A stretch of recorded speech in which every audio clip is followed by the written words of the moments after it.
আপনাদের ভাষাতে তরকারি কেটে মেয়েরা যেখানে রাখে, রান্নাঘর নয় পাগল, বাটি বাটি বা ঝাঁপা। এই ঠিক বলেছে, ঝাঁপা। ঝাঁপা না বাটি। তা ঝাঁপাতে তরকারি রাখছে, আর আপনার বাড়িতে একটা ছাগল ছিল, ছাগলটা এসে বারবার ওই ঝাঁপা থেকে তরকারি একটা করে নিয়ে পালিয়ে যাচ্ছে। আপনার স্ত্রী কোনোদিন এ কথা বলে, এই তুই ছাগল না অছাগল রে? এটা বলে? বলে না। তার মানে মায়ের পেট থেকে এমনিতেই ছাগল, ওকে কিছু শিখতে হয় না। আমি মমতাজুল ইসলাম এখানে বসে আছি, আর এই লোকটা বোঝানোর জন্য বলছে, আপনিও কিছু মনে করবেন না, একটা খারাপ ভাষা ব্যবহার করছি। এই লোকটা বারবার এখানে আমাকে গুতা মারছে, বারবার বারবার। আমি এক পর্যায়ে রেগে গিয়ে কি বলবো, যে শালা মানুষ না অমানুষ রে, এটা বলবো কি বলবো না? বলবো। তার মানে বোঝা যাচ্ছে যে মানুষ সব সময়তে মানুষ থাকে না, কখনো কখনো অমানুষ হয়ে যায় তার ব্যবহারের কারণে, তাই না? হয়। কিন্তু একটা গরুকে কেউ কোনোদিন মাঠে গিয়ে মারতে মারতে বলে, এই শালা গরু তুই গরু হ, এ কথা কেউ বলে? বলে না। ছাত্র পড়াশুনো করে না বলে মাস্টার রাগ করে কি বলে, মানুষ হলি না, বলে কি বলে না? বলে না, বলে। তার মানে বোঝা যায় মানুষ হতে গেলে কিছু শিখতে হয়, আর মানুষ হতে গেলে নিজস্ব কিছু জ্ঞান থাকতে হয়। মানুষ এমনি হওয়া যায় না। গরু মায়ের পেট থেকে বার হলেই সে গরু, ভেড়া তাই, কুকুর শ্রীগাল তাই।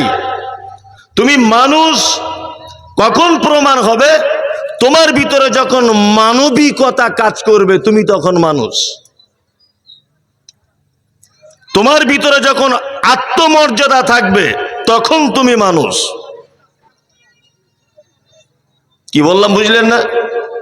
ওই জন্য আমাদের আচার ব্যবহারের কারণে আল্লাহ তাআলা পবিত্র আল কোরআনে কথা বলেছেন, উলাইকা কাল আনাম বাল হুম আযাল উলাইকা হুমুল গাফিলুন। মানুষ তো খারাপ খারাপ, এত খারাপ যে মানুষ চতুষ্পদ প্রাণীর থেকেও নিকৃষ্ট। এ কথা কোরআনে আছে তো? আছে? আছে। যে মানুষ চতুষ্পদ প্রাণীর থেকেও নিকৃষ্ট। নিকৃষ্ট নয়? অবশ্যই নিকৃষ্ট।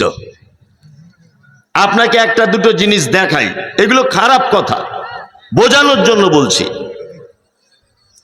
আচ্ছা, আপনার বাড়িতে একটা ছাগল আছে, মায়েরা আছেন, বলতে কথাটা লজ্জা লাগছে, তবুও বোঝানোর জন্য বলছি। কথাটা কত খারাপ কথা হলেও কত ইম্পর্টেন্ট, এটা আপনি মাথায় নিয়ে নেন এখনই। আপনার বাড়িতে একটা ছাগল আছে, ছাগলটার বয়স 4 মাস, বাচ্চা ছাগল। আপনি তাকে যৌন মিলনের জন্য কোন একটা পুরুষ ছাগলের কাছে গিয়ে বেঁধে দেন। সেই পুরুষ ছাগলটা দেখবেন তার গায়ের ঘ্রাণটা শুঁকে তার ধারে পাশে আর থাকবে না, আলাদা আলাদা থাকবে। তার মানে পুরুষ ছাগলটা তার গায়ের ঘ্রাণ শুঁকে বুঝতে পারে যে এ এখনো পর্যন্ত শারীরিক সম্পর্কের উপযুক্ত নয়। এটা আপনি পরীক্ষা করবেন যাদের বাড়িতে ছাগল গরু আছে। কিন্তু আপনি পেপার পত্র পত্রিকায় দেখতে পান 9 বছরের নাবালিকাকে ধর্ষণ করেছে 65 বছরের একজন বুড়ো। খবর পাওয়া যায় কি যায় না? যায়, যায়।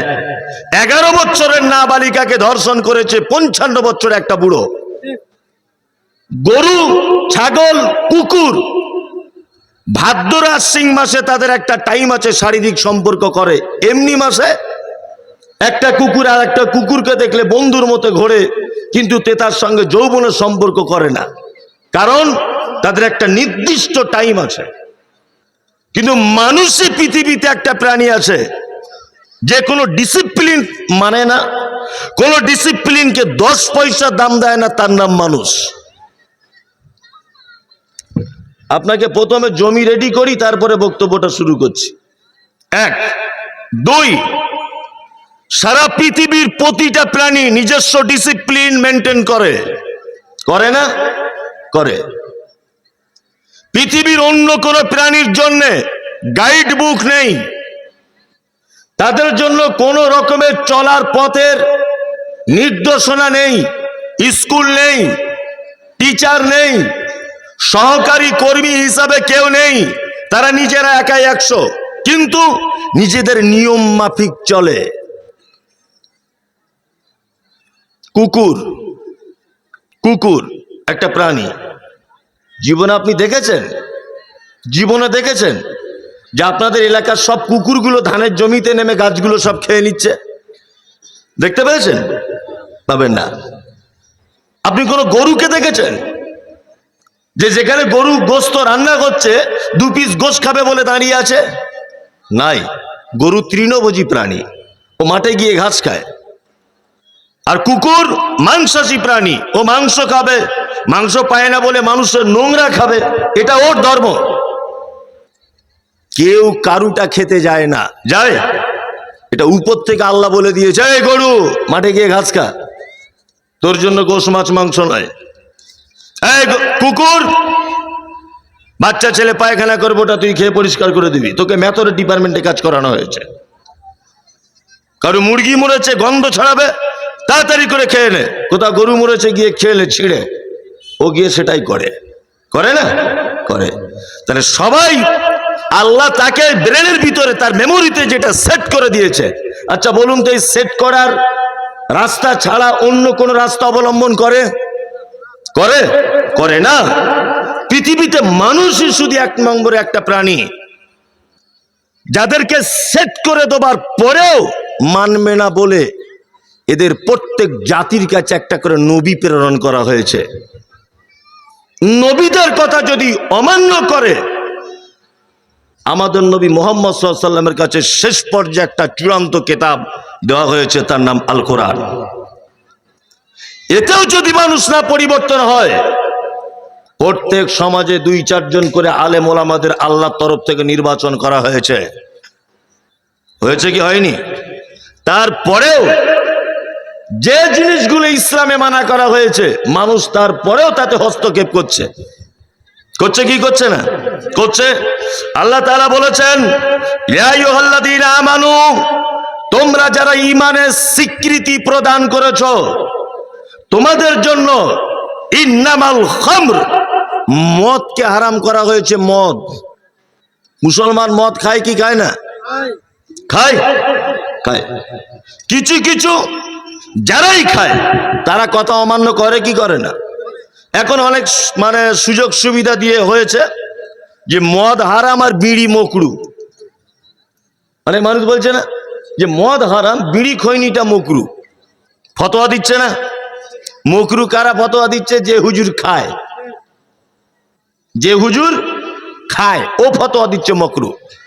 আরে মকরু মানে আপত্তিকর, মকরু মানে আপত্তিকর। তা যেটাতে আপত্তি আছে সেটাতে আপনি যাবেন কেন? আপনি যাবেন কেন সেটা বলুন। আসলে মদ বলতে যে আমরা কি বুঝি সেটাই জানি না। মদের ব্যাখ্যা করতে গিয়ে আমাদের নবী মুহাম্মদ সাল্লাল্লাহু আলাইহি ওয়াসাল্লাম তিনি বলেছেন যে এমন এক নেশাদার দ্রব্য যার বেশি পরিমাণ খেলে তোমার মাথাটা চক্র উল্টা দিকে দেয়, তার অল্প পরিমাণও মদ অর্থাৎ হারাম। আমি জীবনে কোনোদিন খৈনি খাইনি, আপনি যদি আমাকে এখন 1 মুঠো খৈনি দিয়ে মুখে ভরে দেন, আমার মাথা ঘুরবে কি ঘুরবে না? ঘুরবে। তার মানে এটাও মদ, এটাও কি মদ। একজন মাতাল মদ পান করে যদি মসজিদের ভিতরে প্রবেশ করে, আমরা একে দুচ্ছাই করে বার করে দিব, এই মাতাল মসজিদে ঢুকেছ। অথচ একটা বিড়িখোর 5 ওয়াক্ত মসজিদে যাচ্ছে, তাকে আমরা কেউ ওই চোখে দেখি না। দেখি না? কি দেখি? দেখি না। একই হারাম। মানে মদ পান করলে যে পাপ, বিড়িতেও একই পাপ, খৈনিতেও একই পাপ, সব একই পাপ। পায়খানার আবার কোয়ালিটি হয় নাকি? হ্যাঁ, কোয়ালিটি নাই। তাহলে এতক্ষণ আপনাকে মানুষ সম্পর্কে ভাবালাম। আল্লাহ পবিত্র আল কোরআনে নিষেধ করেছেন, আদেশ করেছেন, আদেশও মানি না, নিষেধও মানি না। মানছি বলুন? কেউ মানতে পারছি না। আমি পবিত্র আল কোরআনের সূরা আনফালের বেশ কয়েকটা আয়াত তেলাওয়াত করেছি। এবার একটা একটা করে বলছি। আমি কিছুক্ষণ বলবো, আপনি মনোযোগ সহকারে শোনার চেষ্টা করবেন। সর্বপ্রথম বলে রাখি যে পবিত্র আল কোরআনের প্রতিটি সূরা অবতীর্ণ হওয়ার পিছনে একটা ঐতিহাসিক কারণ আছে। আছে না নেই? আছে। এই সূরাটির পিছনে ঐতিহাসিক কারণ কি আপনারা জানেন? আমাদের নবী মুহাম্মদ সাল্লাল্লাহু আলাইহি ওয়াসাল্লাম কাফেরদের অত্যাচার সহ্য করতে না পেরে মক্কা থেকে হযরত আবু বকর সিদ্দিক রাদিয়াল্লাহু তাআলা আনহুকে সাথে নিয়ে মদিনাতে হিজরত করেছিলেন। হিজরত করার দ্বিতীয় বর্ষে অর্থাৎ দ্বিতীয় হিজরিতে মক্কার বেঈমান মুশরিকদের সঙ্গে মদিনার আনসার মুহাজিরদের একটা যুদ্ধ সংগঠিত হয়েছিল। তার নাম হচ্ছে বদর। নাম শুনেছেন? বদর। এই বদরের যুদ্ধে 313 জন মুসলিম সৈন্য ছিল। কতজন? 313। আর ওইদিকে মক্কার মুশরিকেরা ছিল 1000 জন। তাদের কাছে ছিল উট, তাদের কাছে ছিল তলোয়ার, তাদের কাছে ছিল যুদ্ধের পোশাক, তাদের কাছে বিভিন্ন রকমের জিনিস ছিল। মুসলিমদের কাছে তেমন কিছুই ছিল না।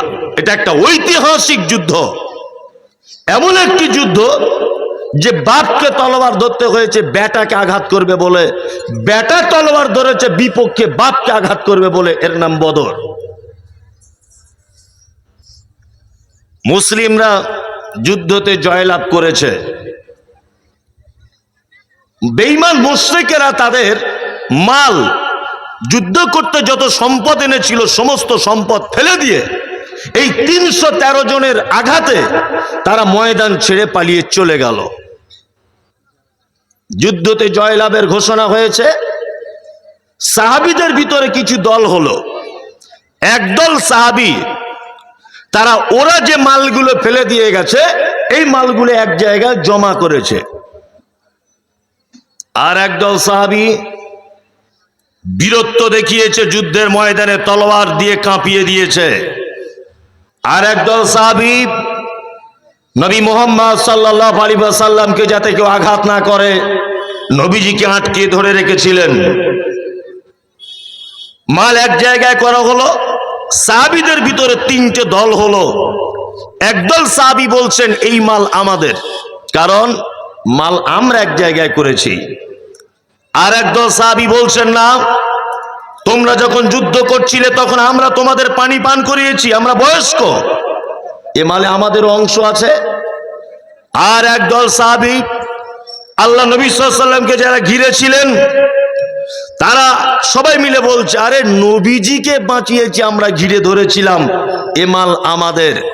সাহাবীদের ভিতরে একটা মতনৈক্য সৃষ্টি হলো, মারামারি নয়। দেখুন, একটা কথা বলে রাখছি, ইসলামে মত পার্থক্য জায়েজ, ইসলামে দল পার্থক্য হারাম। বোঝার চেষ্টা করবেন, ইসলামে মত পার্থক্য জায়েজ, ইসলামের দল পার্থক্য এটা হারাম।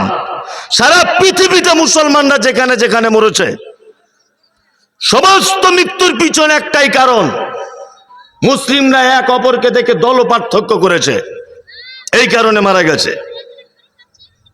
আজকে যখন রায়গঞ্জের মাটিতে যদি কোনো মুসলিমকে ধরে মারা হয় তা আরেকজন মুসলিম বলছে ও আহলে হাদিস, ওকে মারছে মারুক। ভালো করে বুঝবেন, ওই আপনার ইটাহারে একজনকে মারা হচ্ছে তা আরেকজন পাশ থেকে বলছে ও হানাফি, ওকে মারছে মারুক। এই দল পার্থক্য করে দিয়েছি বলে আজকে সারা ভারতবর্ষে মুসলমানদের এই অবস্থা। দল পার্থক্য ইসলামে হারাম, মত পার্থক্য ইসলামে জায়েজ। আমি মুমতাজুল ইসলাম বলেছি যে চাউল দিয়ে ফিতরা দিতে হবে, টাকা দিয়ে নয়। আপনি এসে বলছেন স্টেজে দাঁড়িয়ে যে টাকা দিয়ে দিতে হবে, চাউল দিয়ে নয়, মমতাজুল যেটা বলেছে ভুল। এটা হতে পারে, এটা হতে পারে। আমি বলেছি বিড়ি পান করলে যে পাপ হবে, মদ পান করলে সে পাপ হবে, এটা আমি বলেছি। আমার পরে একজন বক্তা বক্তব্য রাখতে এসে বলেছে না, মমতাজুল ইসলাম যেটা বলেছে ওটা ভুল, বিড়ি খাওয়া যাবে, ওটা মাকরু। এটা হতে পারে, এই পার্থক্য হতে পারে। কিন্তু মুমতাজুল ইসলাম একটা আলাদা দলের মুসলমান, আমি একটা আলাদা দলের মুসলমান। এই মত পার্থক্য, এই দল পার্থক্য ইসলামে কি হ্যাঁ আরাম? সাহাবীদের ভিতরে মত পার্থক্য হলো, কোরআন অবতীর্ণ হলো, সব দল দল সাহাবী আল্লাহ নবীর কাছে এসেছেন, এসে বলছেন আল্লাহ নবী আপনি বলুন এই মালগুলো কাদের, এই যুদ্ধে জয়লাভ করা মাল কাদের? আল্লাহ নবী সাল্লাল্লাহু আলাইহি ওয়াসাল্লাম কোনো কথা বলতে পারতেন? বলুন, বলতে পারতেন? পারতেন না। তিনি গায়েবের কথা জানতেন? জানতেন? জানতেন না। কোরআন অবতীর্ণ হলো, ইয়াসআলুনাকা আনিল আনফাল, নবী আপনাকে যুদ্ধের মাল সম্পর্কে জিজ্ঞাসা করা হচ্ছে, আপনি বলুন উলিল আনফালু লিল্লাহি ওয়ার রাসূল, এই মাল পৃথিবীর কারো নয়, আল্লাহ এবং তার রাসূলের। ফাত্তাকুল্লাহ, তোমরা আল্লাহকে ভয় করো। ওয়াসলিহু জাতা বাইনিকুম, আপসের ভিতরে ঝগড়া মারামারি বন্ধ করো। আতিউল্লাহ ওয়া রাসূল ইন কুনতুম মুমিনিন, আল্লাহর আনুগত্য করো, রাসূলের আনুগত্য করো যদি তোমরা মুমিন হও। আল্লাহ কি বললেন? আল্লাহ বলছেন এই মালটা কার? আল্লাহ এবং তার রাসূলের। ফাত্তাকুল্লাহ, আল্লাহকে ভয় করো। ওয়াসলিহু জাতা বাইনিকুম, আপসে মতবিরোধ বন্ধ করো। আতিউল্লাহ, আল্লাহর আনুগত্য করো, ওয়া রাসূল, রাসূলের আনুগত্য করো, ইন কুনতুম মুমিনিন, যদি তোমরা মুমিন হও, যদি তোমরা মুমিন হও। এইবার আপনাকে একটা কথা বলছি, আচ্ছা যদি মুমিন হয় একটা মানুষ, আগের কটা কাজ করা লাগবে? চারটে কাজ করা লাগবে। কটা? চারটা। এক, ভয় কাকে করা লাগবে? আল্লাহকে, আল্লাহকে ভয় করা লাগবে। দুই, আপসের ভিতরে ভয়ে ভয়ে, যায় যায়, বুনে বুনে, পাড়া প্রতিবেশীর সঙ্গে কোন রকমের ঝগড়া বিচ্ছেদ কিছু হলে আপসে কি করবে? মিটিয়ে নিবে। নাম্বার তিন, আতিউল্লাহ, আল্লাহর আনুগত্য করতে হবে। আল্লাহ ছাড়া অন্য কারো আনুগত্য করা যাবে? যাবে? যাবে না। আল্লাহ ছাড়া কাউকে অভিভাবক হিসাবে মানা যাবে? যাবে না। আল্লাহ তাআলা বলেন ইত্তাবিউ মা উনজিলা ইলাইকুম মির রাব্বিকুম ওয়ালা তাত্তাবিউ মিন দুনিহি আউলিয়া কলিলাম মা তাযাক্কারুন। আল্লাহ বলছে আনুগত্য করো যেটা তোমাদের কাছে রবের পক্ষ থেকে অবতীর্ণ করা হয়েছে, অর্থাৎ আল কোরআন। ওয়ালা তাত্তাবিউ, আল্লাহ বলছে আনুগত্য করো না, মিন দুনিহি, এইটাকে বাদ দিয়ে আউলিয়া, ওলি আউলিয়াদেরকে আনুগত্য করো না। ওলি, ওলি মানে বন্ধু বা অভিভাবক, এর বহুবচন কি? আউলিয়া। অনেকজনকে বলতে শুনতে পাওয়া যায় যে, আমি অনেক বক্তব্যতে বলেছি যে তোমাদের পীর সাহেবের নাম তো কোরআনে নাই, অনেক জায়গাতে বলি, তখন বলছে পীরের নাম ডাইরেক্ট নাই, পীরকে আল্লাহ অন্য শব্দ দিয়ে ডেকেছে। কি দিয়ে ডেকেছে? বলছে ওলি বলে ডেকেছে। কি বলছি বুঝতে পারছেন না? তাই বললাম তাহলে ওলি বলে ডেকেছে, তার মানে কোরআন মাজিদে আছে? বলছে হ্যাঁ। আবার আমাদের পশ্চিম বাংলাতে একটা মানে গোষ্ঠীগত ফ্যামিলিগত পীর আছে, তাদের নামের শেষে টাইটেল হচ্ছে সিদ্দিক। দেখেছেন? দেখেছেন? সিদ্দিকী। আবার এরাও বলছে যে আমাদের টাইটেলের কথা কোরআন মাজিদে আছে। আনআমাল্লাহু আলাইহিম মিনান নাবিয়্যিনা ওয়াস-সিদ্দীকিনা ওয়াস-শুহাদা'i ওয়াস-সালিহিন। এই তো কোরআন মাজিদে সিদ্দিক নাম এসেছে, মানে আমাদের গোষ্ঠীর লোকের কথা বলা আছে, ওরা এটা দাবি করছে। তা আমি সেই সমস্ত ভাইদের কাছে বলবো, সিদ্দিক যদি কোরআন মাজিদে থাকলে তোমরা খুব সম্মানী হও, আর পীরের নাম পরিবর্তন করে অলি নাম এলে যদি খুব নিজেকে ভালো মনে হয়, তাহলে হিন্দু ভাইরা তো 4-5 দিন পরে এ কথা বলবে যে আমাদের সীতা দেবীর নামও তো কোরআনে আছে। লিইলাফি কুরাইশিন ইলাফিহিম রিগলাতাশ শিতাই ওয়াস সাইফ, আছে না নেই? তাহলে হিন্দু ভাইরাও এ দাবি করতে পারে কি পারে না যে সীতা দেবীর নাম কোরআনে আছে? এই কোরআনে আছে বলি যে সবকিছু ভালো হবে তার কি মানে আছে? কোরআনে তো আবু লাহাবেরও নাম আছে, তাব্বাত ইয়াদা আবি লাহাব ওয়া তাব্বা, আছে না নেই? আছে, আছে। ওলি মানে অভিভাবক। অভিভাবক কাকে বলে? আমি বাড়ির অভিভাবক, আমার বেটা আছে, আমার বেটি আছে, আমার স্ত্রী আছে, এই তিনজনের যাবতীয় চাওয়া পাওয়া কার কাছে করবে? আমার কাছে করবে। আমি অভিভাবক, তাই তো? আল্লাহ তাআলা বলছেন ওয়ালা তাত্তাবিউ, তোমরা আনুগত্য করবে না, চাইবে না, মিন দুনিহি আউলিয়া,